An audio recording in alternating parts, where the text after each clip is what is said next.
obbo Dastaa Ledamoo pireziዳንቲcha ኦሮሚያ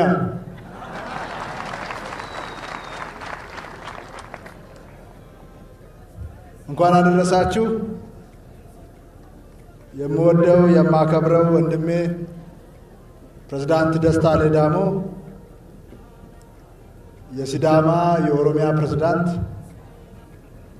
የተከበሩ አቶ መርዳሳ ቀጀላ መርዳሳ የፌዴሪ ስፖርትና ባህል ሚኒስቴር፣ ክቡራን የፌዴራል ስቴት ሚኒስቴሮች፣ የኤጀንሲ ኃላፊዎች፣ ከሁሉ በላይ የፌዴሪ መከላከያ ጀግና ጀነራሎች፣ የሀገር ሽማግሌዎች፣ የሲዳማ ክልል አጠቃላይ አመራሮች፣ መላው የሲዳማ ሕዝብ፣ የኢትዮጵያ ሕዝብ እንኳን ለፊቼ ጨምበላላ በዓል እግዚአብሔር ረድቶን አደረሰን አደረሳችሁ ማለት እፈልጋለሁ።